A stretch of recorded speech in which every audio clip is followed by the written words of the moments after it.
सुकरात कहते हैं कि खुशी जीवन के सभी उतार चढ़ावों के साथ उसका जश्न मनाना है। दोस्तों, इस विचार के माध्यम से हम जानेंगे कि आप अपने जीवन में खुशियां कैसे ढूंढ सकते हैं। दूसरों की खुशी में ही खुद की खुशी ढूंढना। Finding own happiness in the happiness of others. जिस प्रकार यह पृथ्वी गोल है और हर कोई चीज एक दूसरे से जुड़ी हुई है, उसी प्रकार मनुष्य का कार्य और स्वभाव भी एक दूसरे को जोड़े रखता है।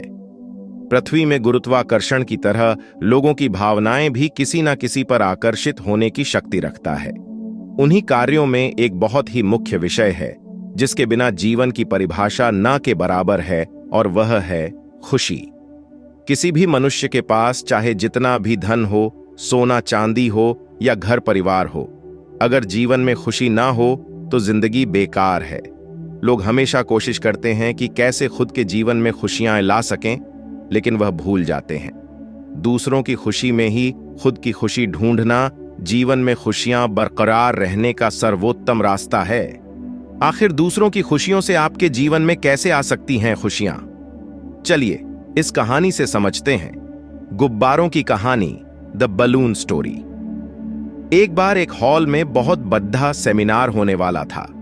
उस सेमिनार में भाग लेने के लिए 200-300 लोग एकत्रित हुए थे। सेमिनार शुरू हुआ, स्पीकर ने अपने अनमोल विचारों को लोगों के सामने रखना शुरू किया। उस स्पीकर ने अपना सेमिनार शुरू किया ही था कि अचानक, उदाहरण के लिए, उसने 20 लोगों को स्टेज पर बुलाया। उसने उन सभी लोगों के हाथ में एक एक फूला हुआ गुब्बार पकड़ाया और कहा कि इन गुब्बारों के ऊपर अपना अपना नाम लिखिए। सभी लोगों ने यह सुनते ही अपना अपना नाम अपने अपने गुब्बारों के ऊपर लिख दिया। सभी लोगों के नाम लिखने के बाद उस स्पीकर ने पास ही एक कमरे की ओर हाथ दिखाते हुए एक एक करके अपने गुब्बारों को कमरे के अंदर रख देने के लिए कहा। सभी 20 लोग के अपने अपने गुब्बारों को कमरे में रख कर आने के बाद स्पीकर ने तुरंत उन सभी से कहा, अपना अपना गुब्बार आप सभी एक साथ 5 मिनट में लेकर आइए। 5 मिनट के पश्चात सभी को बुला लिया गया। तभी स्पीकर ने उन 20 लोगों से पूछा, अरे क्या हुआ, आप सभी लोगों को आपका नाम लिखा हुआ गुब्बार नहीं मिला? यह सुनते ही सभी लोगों ने एक साथ जवाब दिया, हमें नहीं मिला सर। स्पीकर ने फिर से कहा, चलिए कोई बात नहीं, दोबारा कोशिश करते हैं, पर दूसरे तरीके से। इस बार जिसे जो भी गुब्बारा मिले उस पे लिखा हुआ नाम जोर से पुकारें और उसे वह गुब्बार दे दीजिएगा। स्पीकर की बात सुनते ही सभी 20 लोग दोबारा कमरे में गए। इस बार उस कमरे से कोई भी आवाज सुनाई नहीं दे रही थी, न ही कोई अफरा तफरी मची हुई थी। सभी लोगों ने गुब्बारों पर लिखे हुए नाम के अनुसार एक दूसरे को गुब्बार पकड़ा दिया और 3 मिनट के अंदर ही सब बाहर आ गए। स्पीकर ने इस विषय में चर्चा करते हुए सबको बताया कि यह बात भी हमारे जीवन में लागू होती है। हर कोई व्यक्ति अपनी जिंदगी की खुशी के लिए जी रहा है, उसे कोई मतलब नहीं कि और कोई खुश है भी या नहीं। आज का मनुष्य एक पागल व्यक्ति की भांति बस अपनी खुशियों के लोभ में खोया हुआ है, जबकि जीवन में खुशियां लाने का मूल मंत्र है दूसरों की खुशी में ही खुद की खुशी ढूंढना। कहानी से शिक्षा। Moral of the story. जीवन में हर कोई व्यक्ति उन 20 लोगों की भांति बिना कुछ सोचे समझे अपनी खुशियों के लिए एक दूसरों से लेडीडीएच रहे हैं, जबकि हमें एक दूसरे के साथ प्रेम से रहना चाहिए तथा एक दूसरे की मदद करनी चाहिए ताकि उन्हें खुशी मिले। अब तो आप समझ ही गए हैं कि दूसरों की खुशी में ही खुद की खुशी ढूंढना और अपने जीवन में खुशियों को बढ़ावा देना है। आइए अच्छे से जानते हैं दूसरी कहानी से। कहानी खुशियों की खोज। अध्याय 1, आरंभिक तलाश। एक समय की बात है, एक छोटे से गांव में राधा नाम की एक युवा लड़की रहती थी। राधा हमेशा से ही खुशमिजाज और मुस्कुराती रहने वाली लड़की थी, लेकिन जैसे जैसे समय बीतता गया उसे अपने जीवन में कुछ कमी सी महसूस होने लगी। उसे लगता था कि उसकी खुशियां कहीं खो गई हैं। वह यह समझ नहीं पा रही थी कि उसे अपने जीवन में स्थायी खुशियों की खोज कैसे करनी है। राधा ने अपनी इस परेशानी को अपने दादाजी के सामने रखा। दादाजी गांव के सबसे समझदार व्यक्ति माने जाते थे। उन्होंने राधा से कहा, खुशियां ढूंढने के लिए पहले तुम्हें खुद को जानना होगा, तुम्हारे अंदर की भावनाओं और इच्छाओं को समझना होगा। राधा ने इस सलाह को मानते हुए अपने अंदर की आवाज को सुनना शुरू किया। उसने अपने दिल की गहराइयों में झांका और पाया कि उसे दूसरों की मदद करने में सबसे ज्यादा खुशी मिलती है, लेकिन यह केवल शुरुआत थी। अध्याय 2, दूसरों की सेवा में खुशियां। राधा ने अपने गांव के लोगों की मदद करने का निर्णय लिया। उसने सबसे पहले अपने घर के पास रहने वाली एक बूढ़ी अम्मा की सहायता की, जो चलने फिरने में असमर्थ थीं। राधा ने उनके लिए खाना बनाया, उनके घर की सफाई की और उनके साथ समय बिताया। अम्मा की आंखों में खुशी के आंसू देखकर राधा को महसूस हुआ कि सच्ची खुशी दूसरों की सेवा में है। राधा ने अपने इस अनुभव को और भी बड़े पैमाने पर फैलाने का निर्णय लिया। उसने अपने दोस्तों को भी इसमें शामिल किया और गांव में एक छोटी सी टीम बना ली। इस टीम ने गांव के हर जरूरतमंद व्यक्ति की मदद करना शुरू किया। किसी के घर में पानी की समस्या थी तो किसी के पास पहनने के लिए कपड़े नहीं थे। राधा और उसकी टीम ने सबकी मदद की। अध्याय 3, स्वयं की खोज।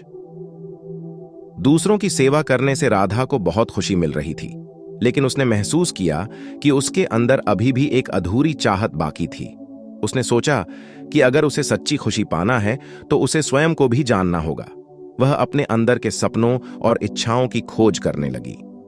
राधा को संगीत का बहुत शौक था, लेकिन उसने कभी इसे गंभीरता से नहीं लिया था। उसने सोचा कि क्यों न इस शौक को पूरा किया जाए। उसने गांव के संगीत शिक्षक से संगीत सीखना शुरू किया।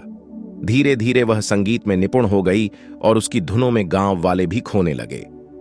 राधा ने महसूस किया कि उसके अंदर छिपी इस प्रतिभा को जानने और उसे निखारने से भी उसे खुशी मिल रही है। अध्याय 4, प्रकृति से जुड़ाव। राधा ने अपनी खुशियों की तलाश में एक और महत्वपूर्ण चीज की खोज की, प्रकृति से जुड़ाव। उसने देखा कि जब भी वह पेड़ पौधों के बीच जाती है, उसे एक अनोखी शांति और खुशी का अनुभव होता है। उसने अपने गांव में एक बगीचा बनाने का निर्णय लिया, जिसमें तरह तरह के फूल और फलदार पेड़ लगाए। इस बगीचे में समय बिताने से राधा को एक अलग ही आनंद मिलने लगा। उसे महसूस हुआ कि प्रकृति के साथ समय बिताने से मन को शांति मिलती है और जीवन की चिंताएं कम हो जाती हैं। बगीचे में काम करते हुए उसे एहसास हुआ कि जीवन में सच्ची खुशी छोटे छोटे पलों में छिपी होती है। अध्याय 5, समाज और परिवार। राधा ने महसूस किया कि उसकी खुशियों की खोज में उसका परिवार और समाज भी महत्वपूर्ण भूमिका निभाते हैं। उसने अपने परिवार के साथ अधिक समय बिताना शुरू किया। उसने अपने माता पिता के साथ बैठकर उनके जीवन के अनुभवों को सुना और उनसे बहुत कुछ सीखा। परिवार के साथ समय बिताने से उसे अपनी जड़ों का एहसास हुआ और उसे पता चला कि उसकी असली ताकत उसके परिवार में है। इसके अलावा राधा ने अपने समाज के लोगों के साथ भी अच्छा संबंध बनाया। उसने गांव के त्योहारों और उत्सवों में भाग लिया और लोगों के साथ मिलकर खुशी के पल बांटे। समाज के साथ मिलकर जीने से उसे समझ में आया कि खुशियां बांटने से बढ़ती हैं। अध्याय 6, आत्मस्वीकृति। राधा ने अपनी खुशियों की यात्रा में सबसे महत्वपूर्ण सबक सीखा, आत्मस्वीकृति। उसने महसूस किया कि खुश रहने के लिए सबसे पहले खुद को स्वीकार करना जरूरी है। उसने अपने आप से प्यार करना और अपनी कमियों को भी स्वीकार करना सीखा। उसने यह जाना कि हर इंसान में कुछ न कुछ कमी होती है और उसे अपने आप को पूरी तरह स्वीकार करना चाहिए। आत्मस्वीकृति के इस सफर ने राधा को एक नया दृष्टिकोण दिया। उसने जीवन को एक नई नजर से देखना शुरू किया और महसूस किया कि सच्ची खुशी खुद के भीतर है। अध्याय 7, अंत की नई शुरुआत। राधा ने अपनी खुशियों की खोज में कई अनुभव किए और कई महत्वपूर्ण सबक सीखे। उसने समझा कि खुशियां ढूंढने के लिए सबसे पहले खुद को जानना, दूसरों की सेवा करना, अपनी इच्छाओं को पहचानना, प्रकृति से जुड़ना, समाज और परिवार के साथ समय बिताना और आत्मस्वीकृति करना जरूरी है। राधा की यह कहानी केवल उसकी नहीं है, यह हम सबकी कहानी है। हम सभी अपने जीवन में खुशियों की तलाश करते हैं, लेकिन कई बार हमें यह नहीं पता होता कि खुशियां हमारे ही भीतर छिपी हैं। राधा की तरह हमें भी अपने जीवन में खुशियों की खोज करनी चाहिए और उन्हें अपने जीवन का हिस्सा बनाना चाहिए। इस तरह राधा ने अपनी खुशियों की तलाश में एक नई शुरुआत की और यह जाना कि सच्ची खुशी जीवन के हर छोटे बड़े पल में छिपी होती है। जीवन में खुशियां ढूंढने के लिए हमें केवल अपने दृष्टिकोण को बदलने की जरूरत होती है। दोस्तों, हमें उम्मीद है कि आपको हमारी ये वीडियो पसंद आई होगी और कुछ सीखने को मिला होगा। अगर आपको हमारी ये वीडियो पसंद आई है तो वीडियो को लाइक करें। धन्यवाद।